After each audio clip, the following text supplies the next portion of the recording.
ఏ యోగ్యత లేని నిన్ను నన్ను ప్రేమించి కాబట్టి రెండు చేతులు పైకెత్తి దేవునికి స్తోత్రం చెల్లిద్దాం. ప్రతి ఒక్కరు కూడా దేవుని స్తుతిద్దాం. పరిశుద్ధ స్తోత్రం. అయ్యా అలుపుల మధ్య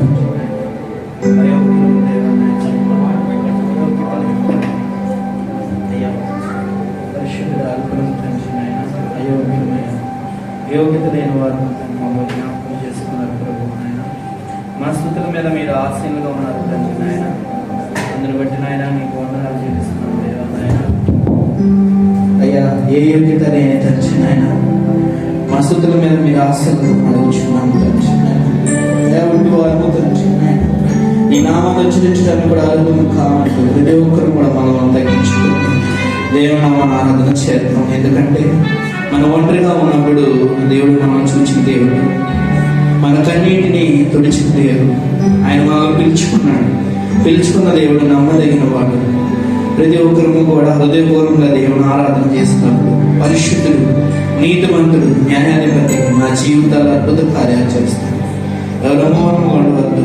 పరిశుద్ధ నీ సన్నిధికి వచ్చి నాతో మాట్లాడిన ప్రభు అంటూ ప్రతి ఒక్కరు మన హృదయం సిద్ధం చేసుకుంటాం. నేను పాదాల దగ్గరికి పోతున్నాను.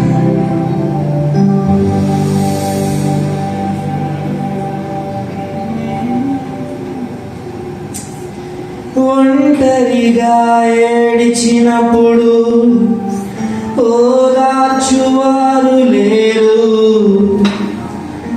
తొట్టిల్లి నడచినప్పుడు ఆదుకున్నవారు లేరు. ఒంటరిగా ఏడ్చినప్పుడు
Arhata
చూసేది నీవు మాత్రమే. దావీదు గొర్రెలు మేపుకుంటున్నాయన ఎక్కడో నాయన అడుగులో నాయన ఒంటరిగా ఉన్నాడు. అయ్యా తండ్రి నాయన సమూయేలు నాయన అభిషేకించడానికి దానికి వచ్చినప్పుడు తండ్రి అయ్యా వారందరినీ చూపించారు కానీ నాయన దావీదు చూపించలేదు ప్రభు. కానీ నీ ప్రేమ గొప్పది తండ్రి. దావీదుని పిలిచింది నీ ప్రేమ తండ్రి.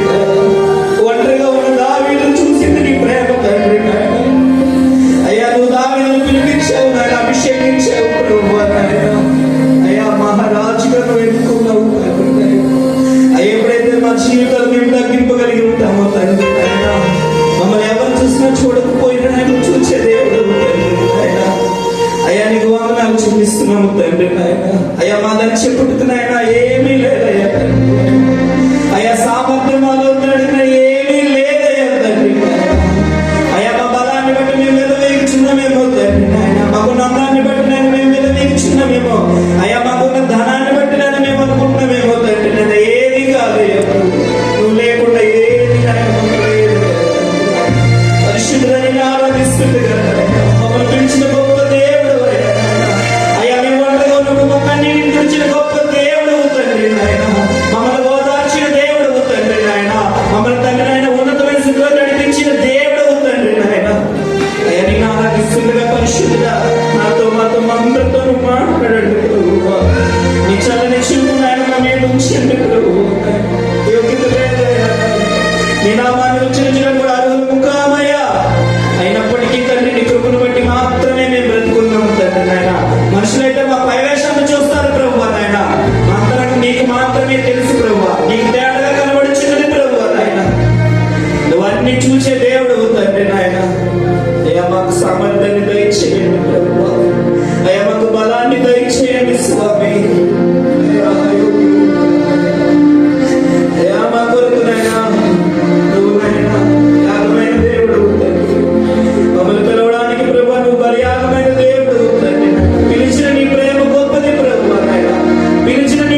నీ ప్రేమ ఎప్పుడు కూడా మమ్మల్ని విడిచిపోదు ప్రభు. ఎందుకంటే నీ ప్రేమ శాశ్వతమైనది ప్రభు. నీవు మాత్రమే శాశ్వతమైన ప్రేమతో మమ్మల్ని ప్రేమించి గొప్ప దేవుడు తండ్రి. ఇదిగోండి ప్రభు, నీ సన్నిధికి వస్తున్నాం తండ్రి. ఈ ఆరాధనలో ప్రభు నాయన నాతో మాతో అందరితో మాట్లాడండి ప్రభు. మమ్మల్ని పరిశుద్ధపరచండి ప్రభు. హృదయాన్ని శుద్ధి చేసుకుని ప్రభు అక్కడ వరకు కూడా నీకు నమ్మకస్తులుగా ముందుకు సాగిపోతున్న మా అందరికీ దయచేయమని పరిశుద్ధ మరొకసారి బ్రతిమలాడుకుంటున్నాం తండ్రి. నీ పాదాలు పట్టుకొని నీ పిలుపుకు మేము లోబడే వారు సహాయం దయచేయమని. అయ్యా ఆరాధనకు పాత్ర, ఆరాధనకు యోగ్యుడ, స్తుతులకు యోగ్యుడ నీకు వందనాలు చూపిస్తాను. ముందుకు నడిపించే నాయకుడు నీకు స్తోత్రాలు చూపిస్తాను. మధ్యలో ఆత్మస్వరూపంగా సంచరిస్తున్న దాచి నీకు వందనాలు చూపిస్తాను. యేసు పరిశుద్ధ నామములో ఆరాధన చేయుచున్నాం తండ్రి. ఆమేన్.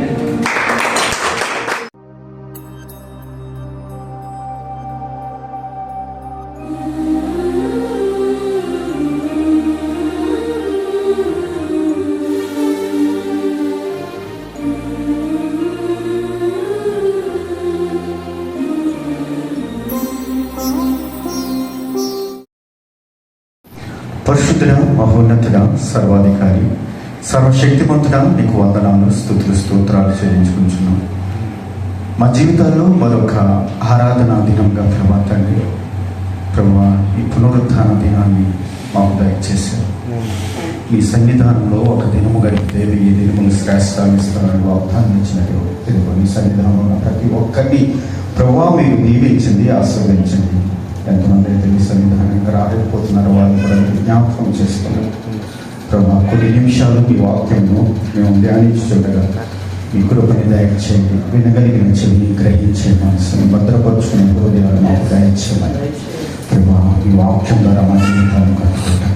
మీ వాక్యం ద్వారా ప్రభా మమ్మల్ని మేము సరి చేసుకోవటానికి ఏ విషయాలు ప్రభా మేము ఇంకా ప్రభా వెనుకబడి ఉన్నాం ఆ విషయాలు ప్రభా తండ్రి మా మహింపరచేవారు ఉండటానికి, మీకు మంచి సాక్షులుగా ఉండటానికి మీరే మమ్మల్ని దీవించి ఆశీర్వదించమని, మీ వాక్యం ద్వారా మమ్మల్ని బలపరచమని, ఘనత మహిమ ప్రభావాలు నీకే చెల్లిస్తూ మా ప్రభువును ప్రియ రక్షకుడు అయిన యేసుక్రీస్తు అని శక్తి కలిగిన నామంలో ప్రార్థించి వేడుకుంటున్నాం మా పరమ తండ్రి.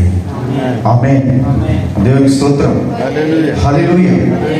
పోయిన వారము మనము దేని గురించి ధ్యానించామండి?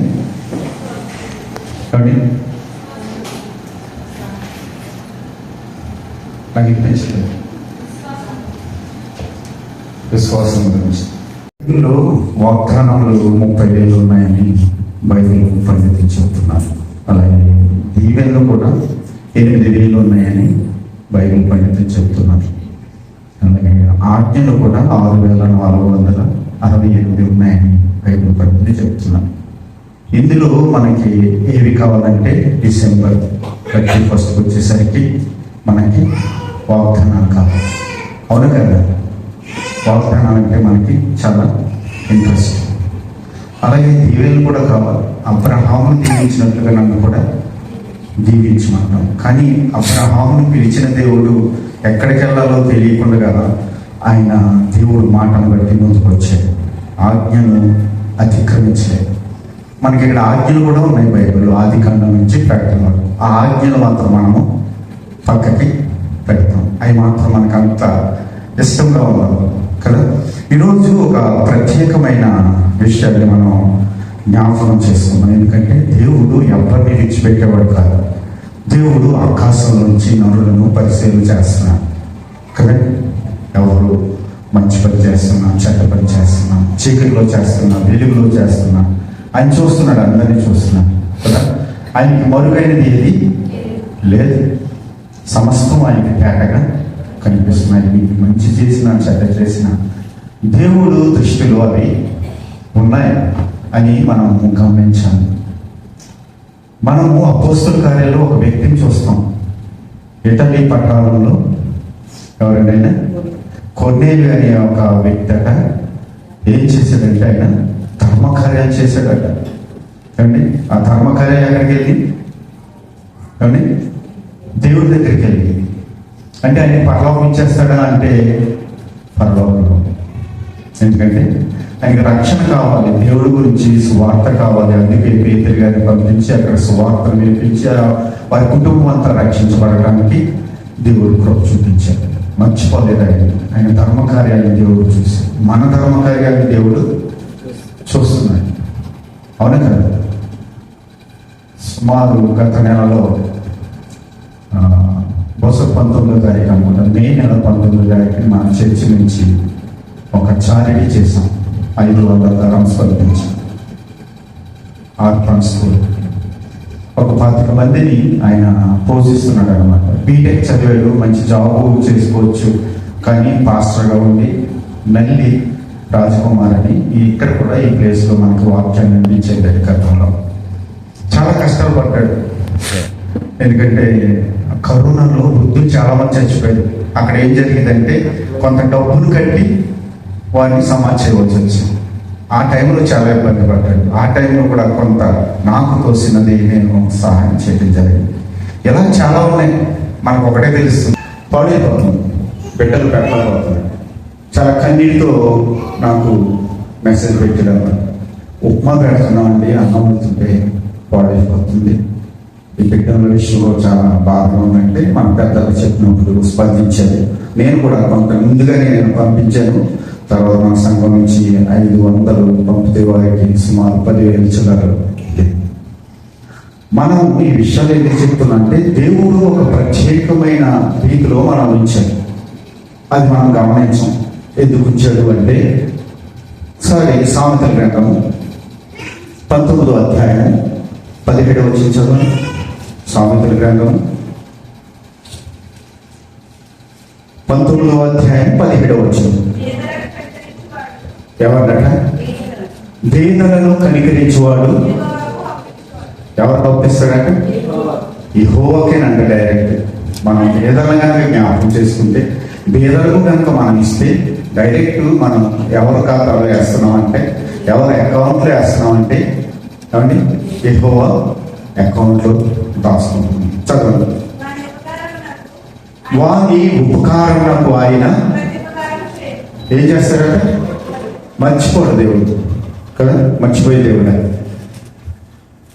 చెప్పాలి, మీరు మాట్లాడాలి, సీరియస్గా అలా చూడవద్దు కానీ, లేదంటే మళ్ళీ పాట పాడేవాళ్ళు వస్తారు. నన్ను పాట పాడకూడదంటే మీకు మాట్లాడుతూ ఉంటాను. ఓకే ఏమండి? ఒకసారి ఏప్రిల్ రాసిన పత్రిక 6వ అధ్యాయము 10వ వచనం చదువుదాం. ఏప్రిల్ రాసిన పత్రిక 6వ అధ్యాయము 10వ వచనం చదవండి. ఎవరు ఒక చదవండి. మీరు చేసే కార్యములు మీ పరిశుద్ధులకు ఉపచారం చేసి చేత ప్రేమను మరుచుటకు దేవుడు అన్యాయస్తుడు కదట. మనం ఏది చేసినా కూడా ఆయన దృష్టిలో ఉంటుంది కదా. దేవుడు అన్యాయం చేసేవాడు కాదు, ఆయన ప్రత్యుపకారం చేస్తాడట. కాబట్టి మనం ఏం చేయాలంటే వేదలను కనికరించాలి, విధవలను కనికరించాలి, తండ్రి లేని వారిని కనికరించాలి. కనికరించాలి. ఎప్పుడైనా గతంలో చాలా చారిటీ చేసేవాడు సంఘం నుంచి చెప్పాను. గతంలో కూడా మీకు చెప్పాను. ఆటో రాజా అని బెంగళూరు, అక్కడికి కొంత సొమ్ముని 2 సార్లు పంపించాం. ధనాన్ని 2 సార్లు బట్టలు పంపించాం. 30 కిలోలు 2 సార్లు పంపించాం. చాలా అతను కష్టపడి పని చేస్తున్నాడు. చాలా మందిని పోషిస్తున్నాడు. రోడ్డు మీద ఉన్న వాడిని తీసుకెళ్ళి వారిని ముట్టుకోవటానికి కూడా మన చేతులు వారి మీద వేయడానికి కూడా చాలా బాధపడతాం. అటువంటి వారిని అతను 24 గంటలు ఆ సేవ చేస్తున్నాడు. అటువంటి వారికి మనం సేవ చేస్తాం. బోధకుల్ని అంటే సేవకుల్ని పోషించాం సంఘం నుంచి. ఇవన్నీ ఎందుకు చెప్తున్నానంటే 2005లో ఒక సేవకుని రప్పించాం. ఆ సేవకుడికి మనం జీతం ఇచ్చి పోషించాము. ఆయన వెళ్ళిపోయారు. ఆయన వెళ్ళిపోయిన తర్వాత మరొక సేవకుడు మన సంఘంలో వచ్చే సేవకుడు అయ్యాడు వెళ్ళిపోయాడు. ఆయన 1 సంవత్సరం తర్వాత నన్ను దేవుడు ఏర్పరచున్నాడు. ఆ తర్వాత పేటరెడ్డి గారు, అబ్రహాం గారు, ప్రసన్న కుమార్ గారు, ఇలా ముందు సేవకుడు తర్వాత ఎవరో కూడా ధనాన్ని ఆశించి చేయలేదు. మా పని మేము చేసుకుంటూ సేవ చేసాం. కాబట్టి కొంత ధనాన్ని చారిటీకి ఇచ్చేవాళ్ళం. ఇప్పుడు మనం సేవకుడిని పోషించడం వల్ల ఇటువంటి చారిటీలు ఆపేసాం. చాలా జరిగాయి, ఇవన్నీ మనం ఆపేసాం. ఎందుకంటే ఒక పక్క నుంచి మనం బస్సుల్ని, ఒక పక్క నుంచి రెంటల్ని, ఒక పక్క నుంచి ఇవన్నీ సేవకి ఇవ్వాల్సిన పరిస్థితి కదా. అందుకే మనం ఎప్పుడు కూడా మనం ఏం ఆలోచిస్తామంటే గొప్ప గొప్ప సేవకులు రావాలి, మనకి సూట్లు బూట్లు కార్లు వేసుకుని రావాలి అని ఆలోచిస్తాం. కానీ ఇక్కడ ఎవరు ఉన్నారు అని ఆలోచించాం కదా. యేసుక్రీస్తు ప్రభు కూడా ఇంట్లో వాళ్ళే మర్యాద ఇవ్వలేదు, గౌరవించలేదు, లెక్క చేయలేదు కదా. మన మధ్యని బైబిల్ స్టడీ చేసిన వాళ్ళు ఉన్నారు, వాళ్ళు మనం ఖాతరు చేయాలి కదా. మనకి ఒక మంచి సేవకుని రప్పించాలంటే కొంత ధనం సంఘంలో ఉండాలి. అప్పటి వరకు చక్కగా ఇమ్మానుయేల్ గారు బైబిల్ స్టడీ చేస్తున్నారు. ఒక మంచి సేవకుని రప్పించి అభిషేకం చేసి సేవకుడిగా ఎంచుకుంటే మంచిది. అప్పుడు తర్వాత ఇంకో సేవకుడు, ఎందుకంటే సంఘం నుంచి సేవకులు రావాలి, ఎక్కడి నుంచో బయట నుంచి మనకి అవసరం లేదు. అలాగే జరిగింది. రమేష్ కుమార్ వెళ్ళిపోయిన తర్వాత బెన్నిపాల్ గారు తర్వాత నేను ఉంటుండగానే అబ్రహం గారు, పేటరెడ్డి గారు, ప్రసన్న కుమార్ గారు, బయట నుంచి ఎవరు రాలేదు. ఇక్కడ ఉన్న రూల్స్ మారటం బట్టి మనం బయట నుంచి సేవకుని రప్పించవలసి వచ్చింది. ఈరోజు ఇమ్మానుయేల్ గారు ఉంటే రేపు రవి గారు ఉండొచ్చు, ఎల్లుండ ఏమంటే జాకబ్ గారు ఉండొచ్చు, ఆ తర్వాత అనిల్ గారు ఉండొచ్చు, తేజ ఉండొచ్చు. అలాగే ఎవరు వాక్యంలో ఎదుగుతుంటే వారిని దేవుడు ఏర్పరచుకుంటాడు. ఒకసారి ఒక ఎగ్జాంపుల్ మనం వెళ్తే ఏలీ గారు ఉంటుంది కానీ ఎలీషాని ఏర్పాటు చేసుకున్నట్టు దేవుడు, అవునంటారు కదా. అంటే మోషే గారు ఉంటుండే కానీ యెహోషువని ఏర్పాటు చేసుకున్నాడు కదా. పౌలు గారికి తిమోతిని ఏర్పాటు చేస్తుంది. దేవుని సంఘము అలా ఆగిపోతుంది అంటే అది పొరపాటే.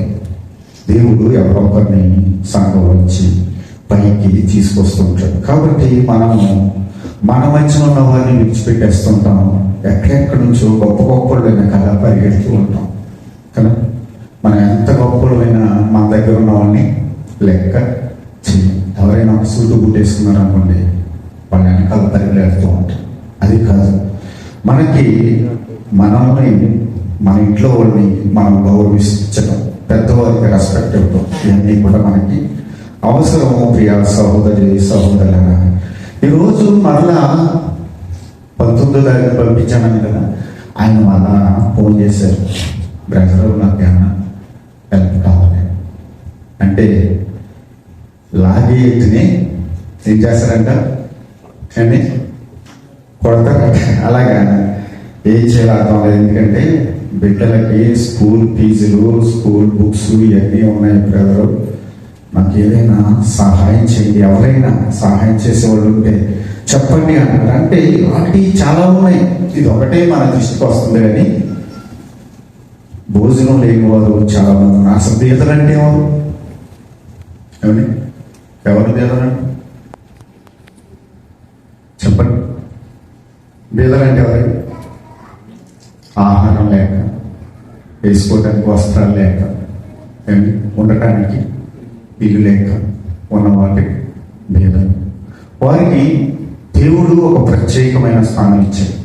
బైబిల్లో మనం ఆది కాండం నుంచి మనం చూసుకుంటూ వస్తే ఒక ప్రత్యేక స్థానం ఇచ్చాడు. ఎవరిని విడిచిపెట్టే దేవుడు కాదు. మనం ఎవరిని లెక్క చేస్తామంటే, ఒక వ్యక్తి గొప్పగా వచ్చి అనగానే వచ్చినాడు అనుకోండి, అతను పిలిచి మనం ఇక్కడ కూర్చోబెడతాం. కానీ దేవుడు అలా కాదు. ఆయన అంటాడు 111వ కీర్తనలో, చదవండి ఒకసారి, 8వ వచ్చిన చదవండి. 113.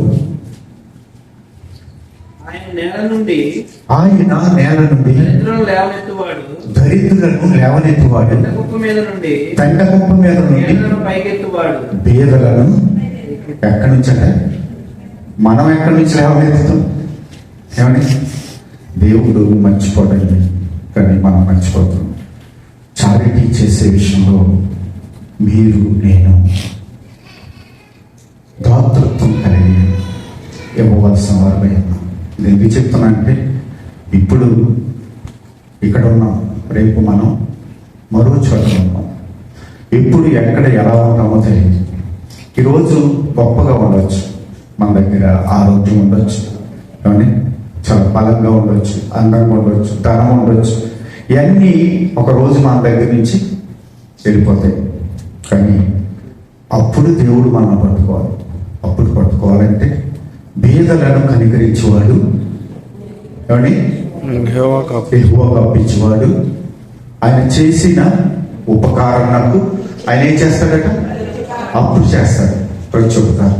ఈరోజు మనకి అందకపోవచ్చు, కష్టాలు రావచ్చు, ఇరుకులు రావచ్చు, ఇబ్బందులు రావచ్చు. కాబట్టి మనము ఏం చేసినా దాన్ని బట్టి ఆయన ప్రతి ఉపకారం చేస్తాడట. నువ్వు చేసింది ఏది మర్చిపో, ఆయన దృష్టిలో ఉంటుంది. ఒకసారి మనం చదువుతాం. హెబ్రీయులకు రాసిన పత్రిక 4వ అధ్యాయం 13వ వచనం. హెబ్రీయులకు రాసిన పత్రిక 4వ అధ్యాయం 11వ వచనం చదువు. మరియు ఆయన దృష్టికి కనబడని స్పష్టము ఏది లేదు, మనము ఎవరికి లెక్క అప్పచెప్పవలేనో ఆ దేవుని కనులకు సమస్తమును తేటగా ఉంటాక ఆయన మర్చిపోయే దేవుడు కాదు. కాబట్టి మనకి ప్రత్యుపకారం చేసే దేవుడు. కాబట్టి మనము దాతృత్వం కలిగి ఇవ్వాలి. దేవుడు మనకి 100 రూపాయలు ఇచ్చాడు అనుకోని, అందులోంచి కనీసం ఎంతో కొంత ఇచ్చేవాడు. మనకి దేవుడు మనకి ఇచ్చాడు కాబట్టి మనం కూడా బీదల్ని జ్ఞాపకం చేసుకోవాలి. మీరు చూసారో లేదా, పెద్ద పెద్ద మాల్కి వెళ్తే అక్కడ ఒక రెడ్ క్రాస్ బాక్స్ ఉంది.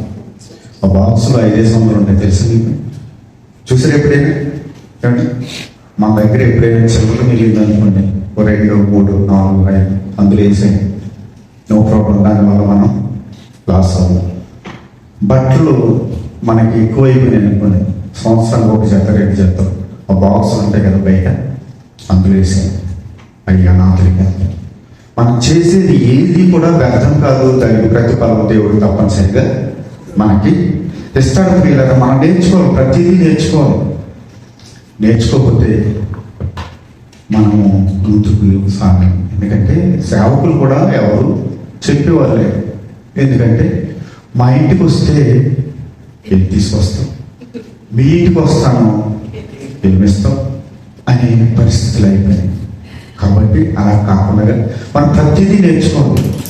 ఒక 7 మెట్లు ఉన్నాయనుకోండి, దేవుడి దగ్గరికి వెళ్తానికి ఒక్కొక్క మెట్టు మనం దాటుతూ ఉండాలి. ఒకేసారి ఈ మెట్టు మీద ఉన్నాను నేను, అయిపోయింది నా పని అంటే కాదు.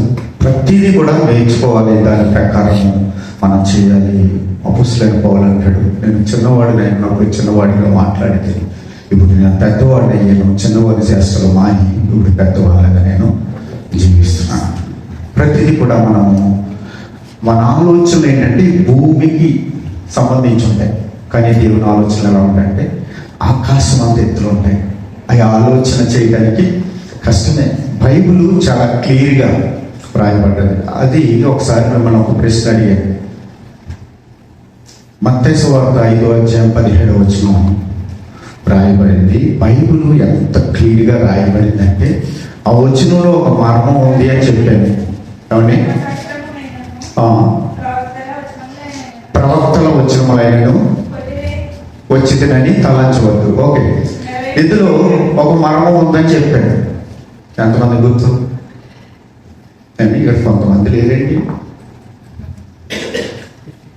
ఎంతమంది గుర్తించారు? అంతా సరే. చదవమాలిని ధర్మశాస్త్రం, ఆది కాండము, నిర్గమకాండము, అండి లేవీకాండము, సంఖ్యాకాండము, ద్వితీయోపదేశకాండం, 5 కాండాలు. ఏంటంటే అవి ఏమండి? ప్రవక్త చదవమది. ధర్మశాస్త్రంలో 5 కాండాలు ఉన్నాయి. తర్వాత ప్రవక్తల వచనములు 17 ఉన్నాయి. మీ చదువుకుంటే మలాకి వరకు 17 ఉన్నాయి. చూసారు ఎంత క్లియర్గా అందులో రాయబడి. అంత క్లియర్గా మనం చదువుకోవాలి. బైబిల్ చదివితే కనుక అసలు బైబిల్ చదివిన వాళ్ళే గొప్ప గొప్ప ఏమంటే శాస్త్రవేత్తలయ్యారు. మనం బైబిల్ చదవకేలాగా అయిపోయారు. దేవునికి స్తోత్రం. హల్లెలూయా. మనము ఆయన దృష్టికి కనబడాలి అంటే మనం దాతృత్వం కలిగి ఇవ్వాలి. అంతేగాని మనకి ఇచ్చాడు కదా ఈ జేబులో పెట్టుకుని మనం ఖర్చు పెట్టుకోవాలని కదా. నీకు తోచినంత, నీవు తిన్నంత, నీకు ఉన్నంత ఉంచుకుని మిగిలింది దాతృత్వం కలిగి దేవుని దృష్టికి ప్రియులరా. కీర్తన గ్రంథము 112 9 చదవండి. కీర్తన గ్రంథము 112 కీర్తన 9. అమ్మా, వాడు దాతృత్వము కలిగి పేదలకిచ్చును, వారి నీతి నిత్యము నిలుస్తుందట. చూసారా, పేదలకు ఇస్తే వారి నీతి ఎక్కడ ఉంటుందట? కానీ నిత్యము నిలిచేదిగా ఉంటుందని దేవుని ఒక వాక్యం చదివిస్తుంది. మీరు ఇంటికి వెళ్ళిన తర్వాత కీర్తన బాగా కంఠస్థం చేయండి. ఎందుకంటే మొదటి నుంచి చదవాలని చాలా విషయాలు మీకు చెప్పాలని నేను ఆశపడుతున్నాను. ఎందుకంటే మొదటి నుంచి చదివితే ఇక్కడికి వచ్చేసరికి దాతృత్వంలో ఇచ్చిపెట్టాడు దేవుడు. నీకు ఏమేమి కలుగుతాయి అంటే దాతృత్వంలో నీవు ఉంటే కలిమియు సంపదయు వాని ఎంట నుండును. 3వ వచనం, వారి నీతి నిత్యము నిలుచును, యథార్థవంతులకు చీకటిలో వెలుగు పుట్టును, వారు కటాక్షమును వాత్సల్యతను నీతి గలవారును దయాళులను అప్పించేవారును భాగ్యవంతులు. న్యాయ విమర్శలు వారి వాక్యము గెలుచును, అంటే వారు ఎప్పుడు కదిలింపబడరు. నీతిమంతులు నిత్యము జ్ఞాపకములో ఉంటారట. వారి హృదయం ఎరువారు ఆశ్రయించి స్థిరముగా నుండును. వాడు దుర్వార్తకు చర్యడు, వాని మనసు స్థిరముగా నుండును. తన శక్తుల విషయమే తన కోరిక నెరవేరు వరకు వాడు భయపడడు. ఆ కిందకు వచ్చేసరికి ఏముంది? వాడు దాతృత్వం కలిగిస్తాడు. దాతృత్వం కలిగి మనం ఇవ్వాలి. ఈరోజు చెప్తున్నాను, దేవుడి మహిమార్థమని. నేను ఇక్కడికి వచ్చాను, నాది ఓ గొప్ప జీతం ఏం కాదు, కానీ వచ్చిన నేను తీసుకుంటున్న, అంటే జనవరి నుంచి నేను తీసుకుంటున్న జీతం నుంచి ప్రతి నెల చారిటీగా సేవకులు కావనివ్వండి, చర్చలు కావనివ్వండి, 10,000 15,000 10,000 15,000 అలా పంపిస్తూనే వచ్చాను. అలాగని మీరు దశభాగాన్ని పంపేయండి. కానీ సంఘానికి ఇచ్చేది కాదు, మనము కష్టంలో ఉన్న వారికి ఆదుకునే రీతిలో ఉండాలి. ఈరోజు ఎలా ఉన్నాము, రేపు పొద్దున ఎలా ఉంటాము చెప్పలేము అని ముందే చెప్పాను. నేను ఇంటికి వెళ్ళి సంవత్సర కాలం ఉన్నాను. అప్పుడు కూడా ఆ క్రిస్మస్ కార్డులకి వెళ్ళినవి కానుకని నేను తీసి ఒక సేవకుడికి కానుక ఇచ్చాను. ఎందుకు చెబుతున్నానంటే ఇది మనం నేర్చుకోవాలి. ఎందుకంటే మన దాంట్లోంచి అవతల వ్యక్తికి ఇచ్చినప్పుడే, మన శ్రమలో ఉన్నప్పుడు దేవుడు మనల్ని జ్ఞాపకం చేసుకుంటాడు. ఈ నెలలోనే ఇంకా నేను ఎవరికి పంపించలేదు. అందుకేనేమో ఈ సేవకుడు పిల్లల్ని మరలా నాకు జ్ఞాపకం చేసేదేమో అనుకుంటున్నాను. దేవునికి స్తోత్రం. హల్లెలూయా. మీరందరూ కూడా దాతృత్వం కలిగి ఎంతమందికి ఇచ్చారో మీరు జ్ఞాపకం చేసుకోండి. ప్రియ సహోదరి సహోదరులరా, కొరింథీ సంఘాన్ని కూడా అపోస్తలుడైన పౌలు మెచ్చుకుంటూ ఆయన 2 కొరింథీయులకు రాసిన పత్రిక 8వ అధ్యాయం 2వ వచనంలో ఏమంటాడంటే, కొరింథీయులకు రాసిన 2వ పత్రిక ఎలాగనగా వారు బహు శ్రమ వలన పరీక్షింపబడగా అత్యధికముగా సంతోషించిరి మరియు నిరుపేదలైనను వారెవరట? మనలాంటి వాళ్ళ ఏమని? మనలాంటి వాళ్ళ అంటున్నాను. నిరుపేదలైనను వారి దాతృత్వము ఎలాగంట? బహుగా విస్తరించిన. చూసారు, అపోస్తలుడైన పౌలు చెప్తున్నారు. మరి మన దాతృత్వం ఏమని? మన దాతృత్వం ఎలా ఉంది? మనము క్రీస్తులో రక్షించబడిన తర్వాత, బాప్తిసం తీసుకున్న తర్వాత ఆత్మ ఫలాలు ఫలించాలి. మనం దేవుని స్తోత్రం. హల్లెలూయా. ఆత్మ ఫలాల్లో 5వది ఏంటంటే, చూడండి, ఆత్మ ఫలాలు అవి ఏదో అనగా ప్రేమ, సంతోషము, సమాధానము, దీర్ఘశాంతము, దయాలత్వం. అది కావాలి మనం. అది లేదు కదా. ఎంత అనేటప్పటికీ మనం ఏమనుకుంటామంటే ఇది నాది, నాకు, మాకు అనుకుంటాం కదా. మనకి అనుకుంటామా? ఇక్కడ సండే కానీ అండి ఫ్రైడే కానీ ప్రేమ విందు ఏర్పాటు చేస్తున్నారు.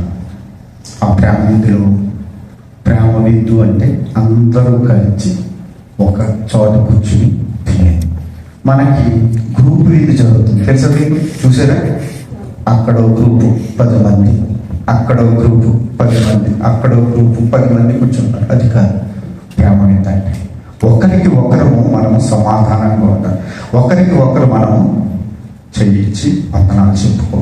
అంతేగాని ఆమెతో నాకు సంబంధం లేదు, నేను వేరు, అతనితో నాకు సంబంధం లేదు, నేను వేరు అని అనుకోకూడదు. ప్రియులారా, మనము ఒకే శరీరంలోంచి బాగా పాల్గొంటున్నాం, ఒకే రక్తంలోంచి పానం చేస్తున్నాం. కాబట్టి మన అందరము ఒకటే. ఇక్కడ ప్రాంతీయ తత్వం లేదు, మతతత్వం లేదు, ఏ భేదం లేదు కదా.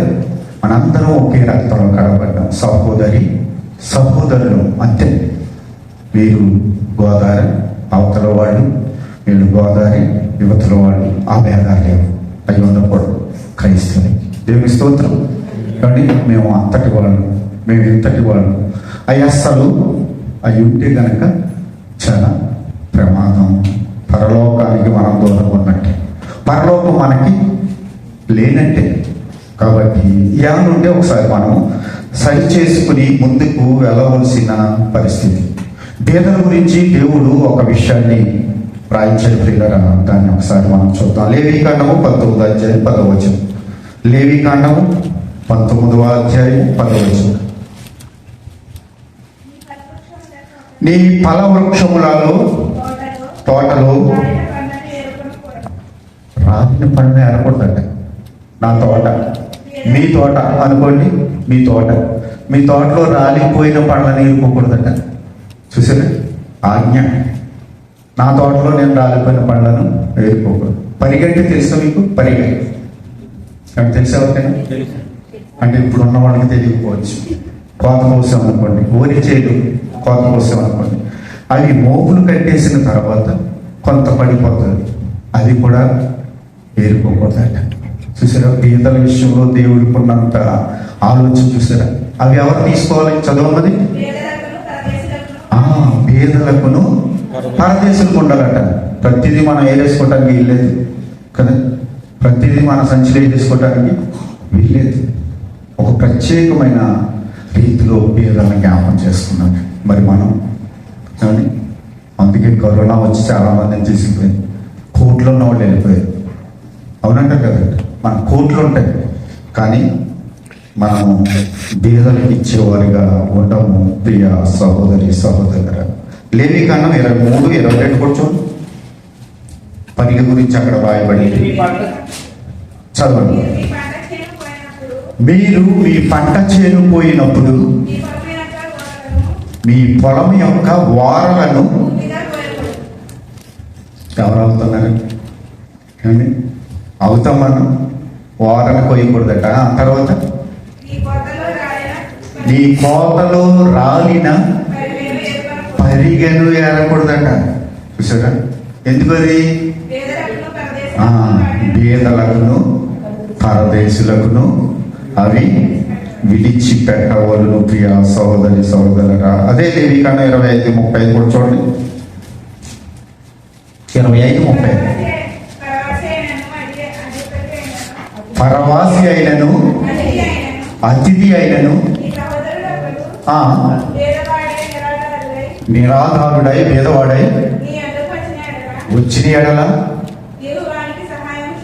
చూసారా ఎంతమంది సహాయం చేస్తున్నాండి? అండి ఎంతమంది మనం సహాయం చేసేవాళ్ళగా ఉన్నాం.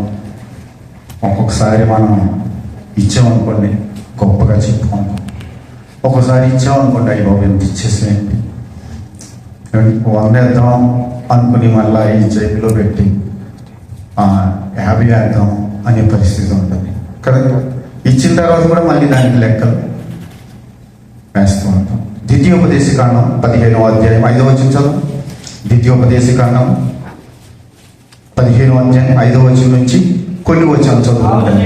మీకు ఆజ్ఞాపించుచున్న ఈ ఆజ్ఞలన్నిటినీ అన్నిటినీ అనుసరించి నడుచుకుని ఇదేంటంట ఆజ్ఞ.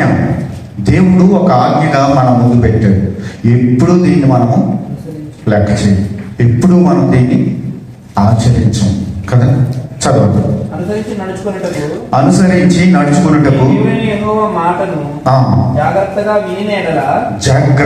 విని ఎడల మీలో భేదలు ఉండనే ఉండదు. దేవుని యొక్క ఆజ్ఞను విని జాగ్రత్తగా వింటే పేదలు ఉండనే ఉండరట. యెహోవా నీతో చెప్పి ఉన్నట్లు నిన్ను ఆశ్రదించును కనుక నీవు అనేక జనములకు అప్పించదువు గాని అప్పు చేయవు. పురములలో ఎక్కడైనా నీ సహోదరులలో ఒక భేదవాడు ఉండి సహోదరుని కరుణింపకుండా నీ హృదయమును కఠినపరుచుకొనకూడదు కదా. మనం చాలాసార్లు కఠినపరుచుకుంటున్నాం కదా. ఎవరైనా ఇంటికి వచ్చినా కూడా మనం చాలా దారుణంగా మాట్లాడతాం కదా. కానీ చాలా బిజీగా ఉంటాం కాబట్టి ఆ దారుణమైన మాటలు మన నోటి నుంచి వస్తాయి. చదవండి. నీ చెయ్యి ముడుచుకొనక చెయ్యి చాచి వాని అక్కర చొప్పున చాలినంత అవశ్యముగా వానికి అప్పియవలెను. విడుదల సంవత్సరమైన 7వ సంవత్సరము ఉన్నదని చెడ్డ తలంపు నీ మనస్సులో పుట్టక ఉండినట్లు జాగ్రత్త పడుము. నీ సహోదరుని ఎడల కటాక్షము చూపక వానికి ఏమీ ఇయ్యకపోయిన ఎడల వాడు ఒకవేళ నిన్ను గూర్చి యెహోవాకు మొరపెట్టును అది నీకు పాపమగును. నీవు నిశ్చయముగా వానికి ఇయ్యవలెను. వానికి ఇచ్చినందుకు మనసులో విచారపడకూడదు. మనసులో నిండా ఏ పడకూడదు. అయ్యో ఎంత ఇచ్చేసానండి. చాలామంది దాతృత్వం కలిగి సంఘానికి ఇస్తూ ఉంటారు.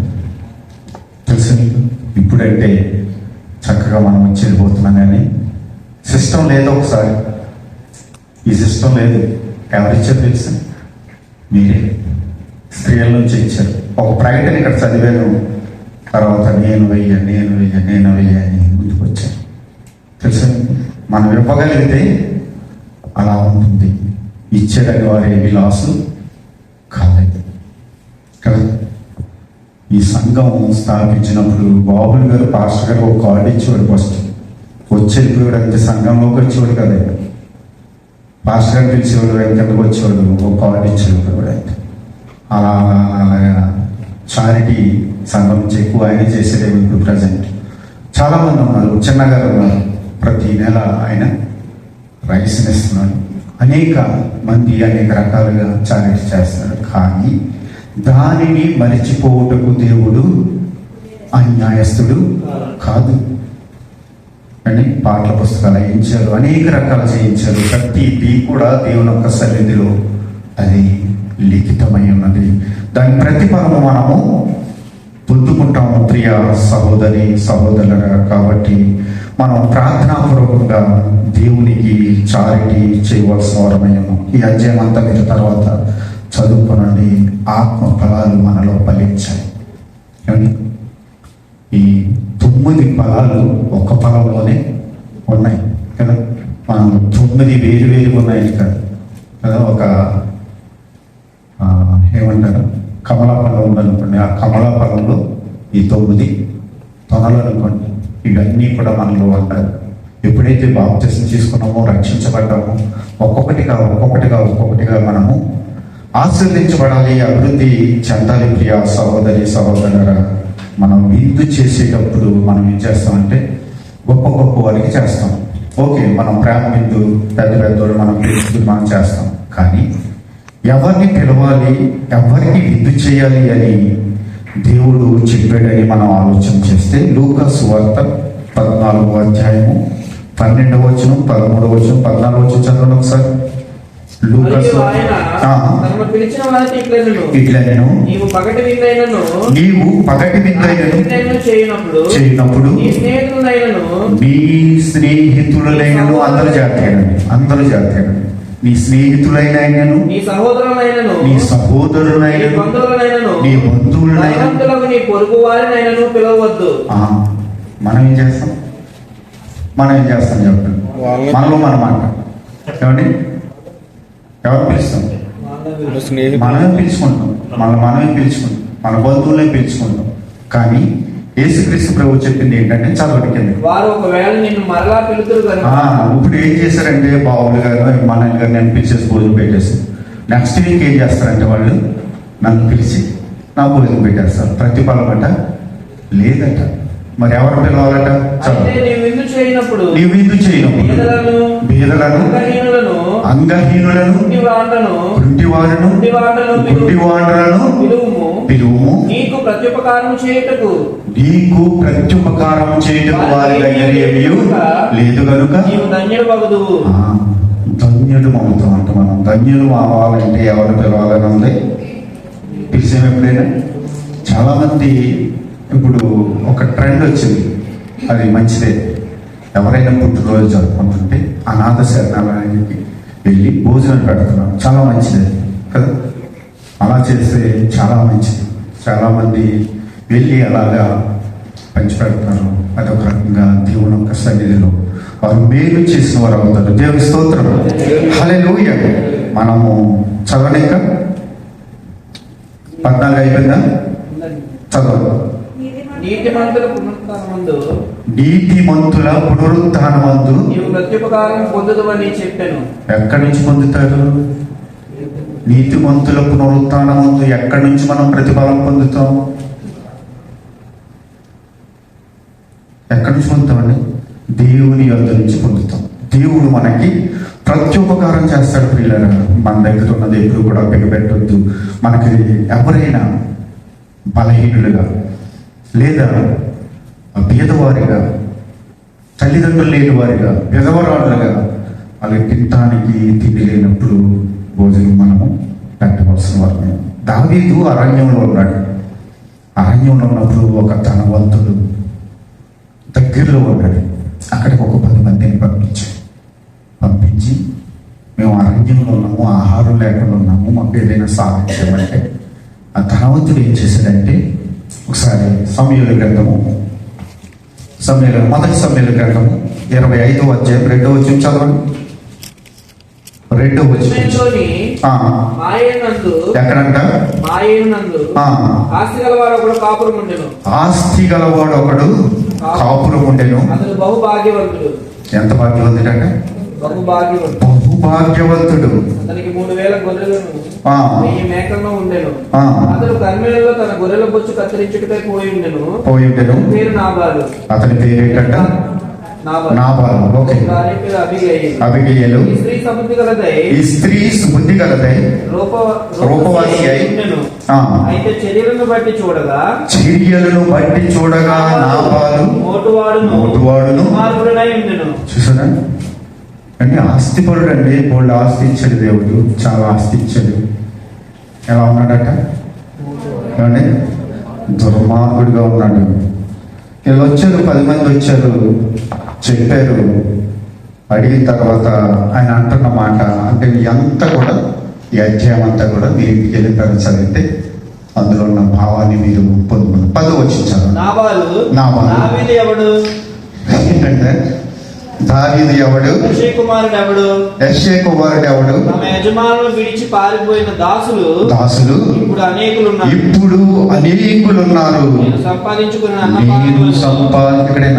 నేను సంపాదించుకున్న అన్నపానములను నా గొర్రె బొచ్చులను చదవ అండర్లైన్ చేసుకోవాలండి మనం. నా గొర్రె బొచ్చు కత్తిరించు వారి కొరకు నేను వధించిన పశు మాంసము తీసి నేను బొత్తిగా చూసారా,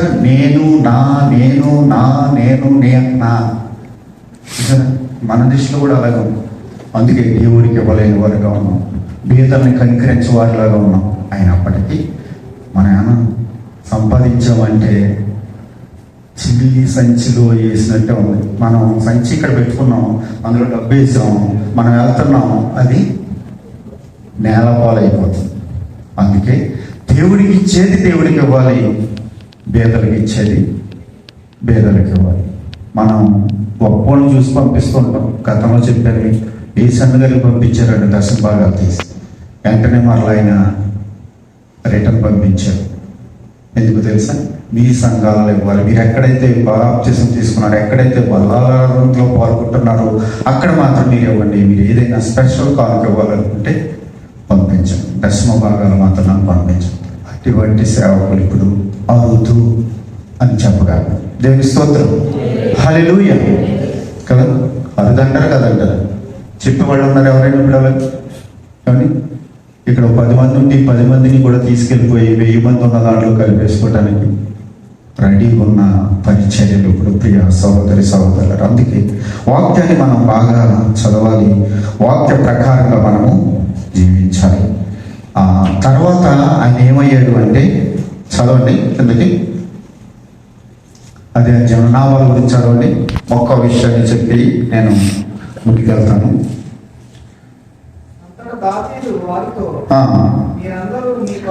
దావీదు గారు రెడీ చేశాడు, ఇంకా కత్తులను రెడీ చేయండి, అతని మీదకి వెళ్దాం అని. అప్పుడు ఓ పనివాడు వచ్చి నాబాలు భార్యతో అబిగయలతో చెప్పాడు, అమ్మ కొంతమంది వచ్చారు, దావీదుకి సంబంధించిన వారు ఆహారం అడిగారు, మన యజమానుడు ఇలా మాట్లాడాడు, దావీదు ఎవడు, నా ఆహారం ఎందుకు ఇస్తాను, నేను సంపాదించింది ఎందుకు ఇస్తానని మాట్లాడాడు అని చెప్పినప్పుడు ఆవిడ వెంటనే ఆహారాన్ని తయారు చేసుకుని ఎదురెళ్ళింది అనమాట. ఎదురెళ్ళి క్షమాపణ అడిగింది, కాళ్ళ మీద సాష్టాంగపడింది, ఆ ఆహారాన్ని వాళ్ళకి ఇచ్చింది. ఆయన కోపాన్ని తగ్గించుకుని వెళ్ళిపోయాడు. వెళ్ళిపోయిన తర్వాత ఏం జరిగిందంటే ఆవిడ తిరిగి వచ్చేసేసరికి నాబాలు గారు మంచి విందులో ఉన్నాడు.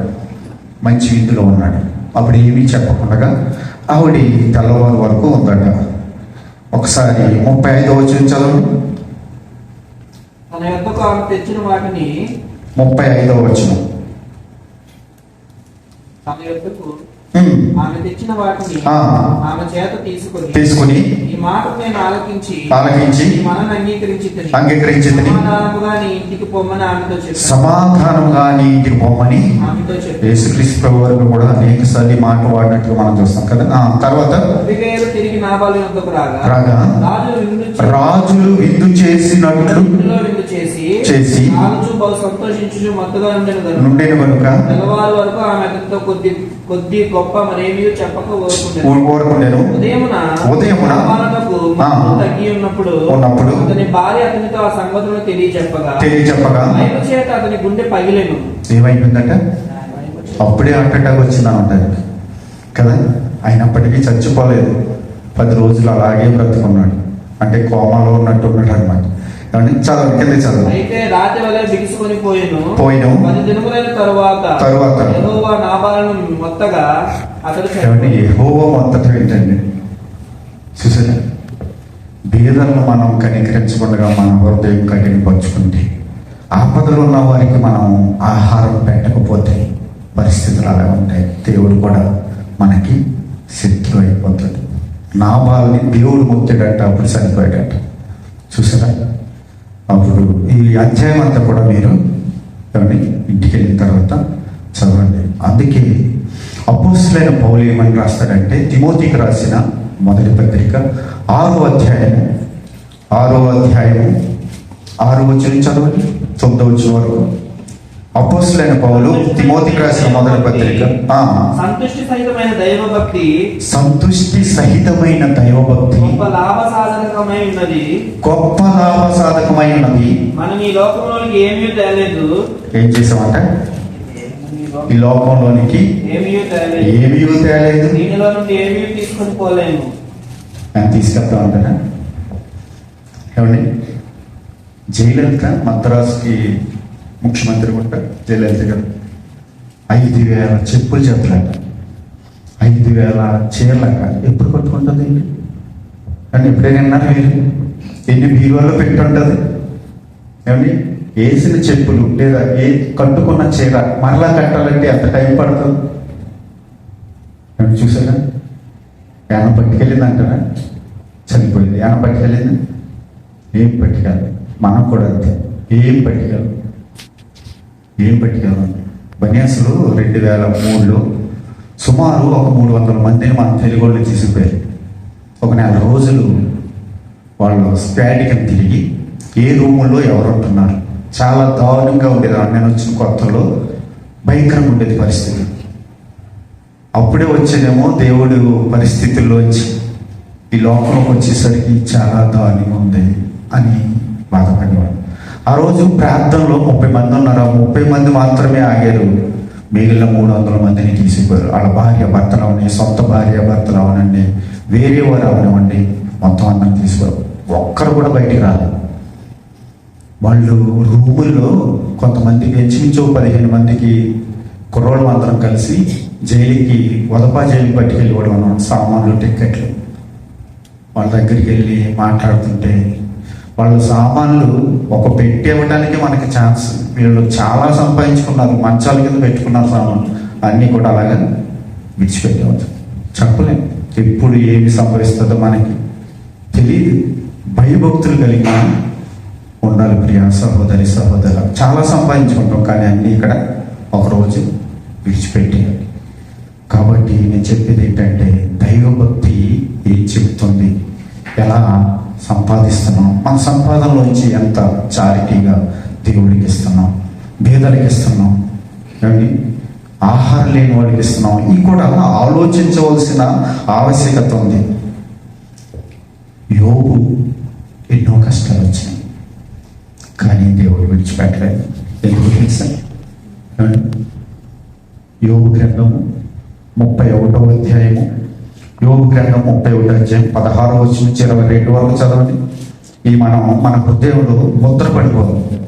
యోబు గ్రంథము 31వ అధ్యాయము చదవండి అమ్మా.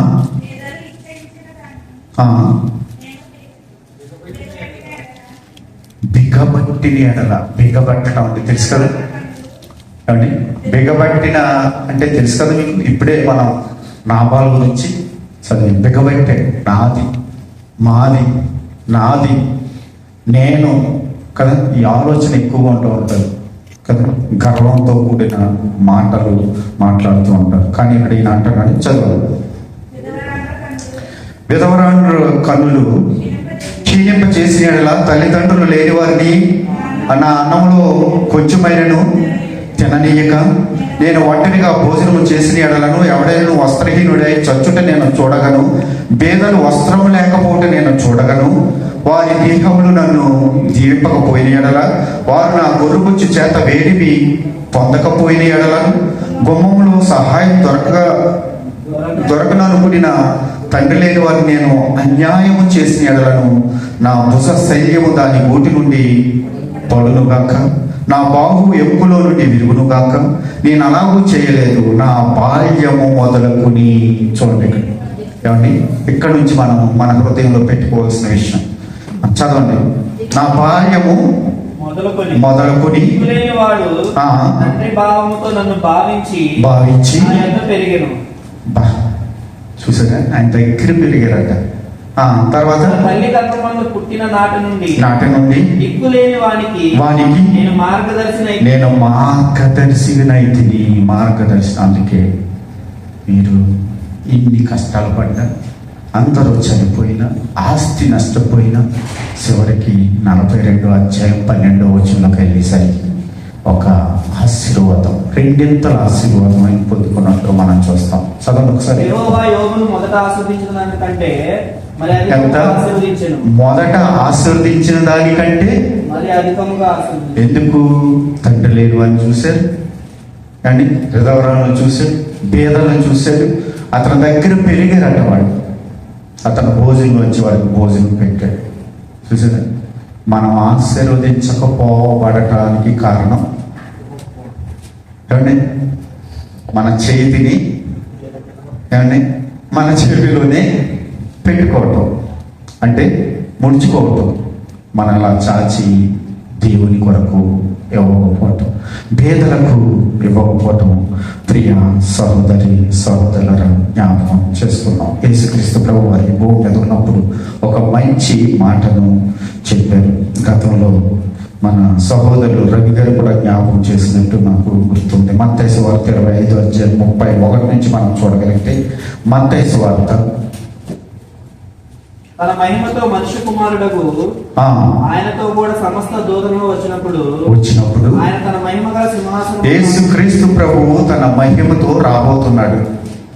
కాబట్టి మనం ఎలా ఉండాలో ఇక్కడ వ్రాయించాడు. ప్రియ సహోదరి సహోదరురా, చదవదు. అప్పుడు సమస్త జనములు ఆయన ఎదుట పోగు చేయబడుదురు. గొల్లవాడు మేకలలో నుండి గొర్రెలను వేరుపరచి ఎవరనట?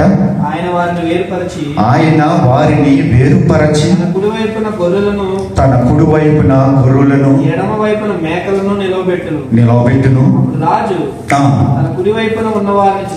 తన కుడి వైపున ఉన్నవారిని చూసి నా తండ్రి చేత ఆశీర్వదించబడిన వారులారా రండి, లోకము పుట్టినది మొదలుకొని మీ కొరకు సిద్ధపరచబడిన రాజ్యమును స్వతంత్రించుకునుడి అని. ఎవరంట ఆకలి ఉంట? ఏమండి? యేసుక్రీస్తు ప్రభువు అన్నారు, నేను ఆకలి గుంటిని, మీరు నాకు భోజనం పెట్టిదిరి, నేను తప్పికొంటిని, నాకు దాహం ఇచ్చితిరి, పరదేశినయుంటిని, నన్ను చేర్చుకుంటిని, దిగంబరినయుంటిని, నాకు వస్త్రములు ఇచ్చితిరి, రోగునయుంటిని, నన్ను చెరసాలలో ఉంటిని. చూసారా? ఇవన్నీ మన పక్క వాళ్ళకి మనం చేస్తున్నట్ట, యేసుక్రీస్తు ప్రభువుకి చేసినట్టే అంట. చూసారా? ఇంత స్టోరీ ఎందుకు చెప్పుకొచ్చానంటే, మనము పేదల్ని కనికరించడం, దేవుని కొరకు ఇవ్వటం అని దేవుని చిత్తం. కానీ ఆది కాండం నుంచి ప్రకటన వరకు చదివితే చాలా ఆజ్ఞలు ఉన్నాయి. ఇది కూడా ఒక ఆజ్ఞగా మనము పాటించాలి. దేవుని స్తోత్రం. పేదలను చూసినప్పుడు ఈ రోజు నుంచి మీ హృదయాన్ని కఠినపరచుకోకుండా దేవునికి ఇవ్వటానికి, దేవునికి ఇస్తున్నామని వీరికి ఇవ్వటానికి మీరు సంసిద్ధులుగా ఉండాలి. అటువంటి కృప మీ అందరికీ నాకు దేవుడు దయచేయగా. చిన్న పాట పాడుకుందాం. న్యాయాధిపతి అయిన దేవుడు నేను తీర్పు తీర్చేటి వేళలో ఏ గుంపులో నీ ముందు భోజించుకో ఓ క్రైస్తవా. న్యాయాధిపతి అయిన దేవుడు నిన్ను తీర్పు తీర్చేటి వేళలో ఏ గుంపులో నీ ముందు భోజించుకో ఓ క్రైస్తవా. ఆకలితో అలమటించగా, దాహముతో విలపించగా, ఆకలితో అలమటించగా, దాహముతో విలపించగా, రోగముతో కృషించగా, రోగముతో కృషించగా, నన్ను చేర్చుకునలేదు నీవెందుకో అని యేసుడు నిన్నడిగిన అని యేసుడు నిన్నడిగిన న్యాయాధిపతి అయిన దేవుడు నేను తీర్పు తీర్చేటి వేళలో ఏ గుంపులో నీ ముందు యోచించుకో కోనేస్తమా. గొర్రెలనే నీతిమంతులు, మేకలనే పాపాత్ములు, గొర్రెలనే నీతిమంతులు, మేకలనే పాపాత్ములు, మందలుగా విభజించగా, మందలుగా విభజించగా, ఏ వైపున నీవుంటువో, ఏ వైపున నీవు నిలుచుంటువో బంధువు అని యేసుడు నిన్నడిగిన ఏ బంధువు న్యాయాధిపతి అయిన దేవుడు గొర్రెలకు నిత్య జీవము మేకలకు నిత్య నరకము గొర్రెలకు నిత్య జీవము మేకలకు నిత్య నరకము ప్రతిఫలము నీకొసంగదా ప్రతిఫలము నీకొసంగదా ఈ రెండింటిలో ఇదే స్థానము ఈ రెండింటిలో ఇదే స్థానము అని యేసుడు నిన్నడిగిన ఏ బంధువు అని యేసుడు నిన్నడిగిన ఏ బంధువు న్యాయాధిపతి అయి దేవుడు నిన్ను తీర్పు తీర్చే వేళలో ఈ గుంపులో నీ ముందు యోచించుకో ఓ క్రైస్తవా. పరిశుద్ధ ప్రేమ కలిగిన తండ్రి, దయగలిగిన ఆయన మీ ఘనమైన శ్రేష్టమైన అత్యున్నతమైన నామానికి స్తుతులు స్తోత్రాలు. దేవా ప్రభా, మేము ఒక ప్రత్యేకమైన రీతిలో ప్రభా మమ్మల్ని మీరు రక్షించుకున్నారు.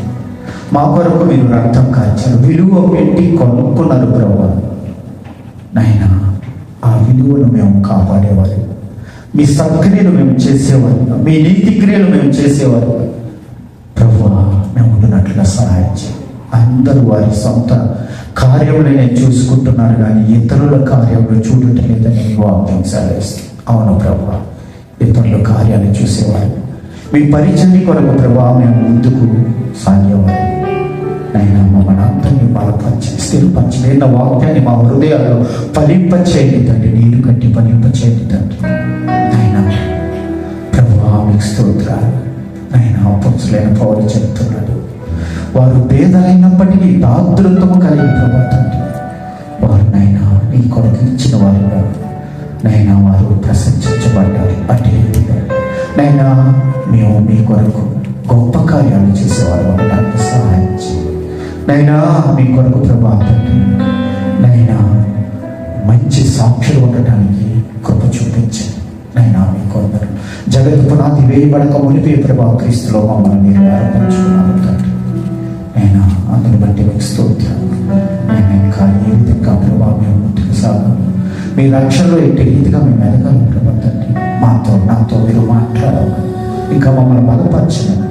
మీ కొరకు గొప్ప ఆయుధాలుగా నైనా మీకు ఇష్టమైన పాత్రలుగా మేము వాడబడినట్లుగా సహాయం చేయండి ప్రభా. ఈ వాక్యాన్ని ప్రభా మా హృదయంలో ఫలింపచేయండి. ఇంకా జరగవలసిన ప్రతి కార్యము మీకు మహిమకరంగాను మా అందరికి ఆశీర్వాదకరంగా మీరు జరిగించుకోమని యేసు క్రీస్తు వారి శక్తి కలిగిన నామంలో ప్రార్థించి వేడుకొనుచున్నాము మా పరమ తండ్రి. ఆమేన్.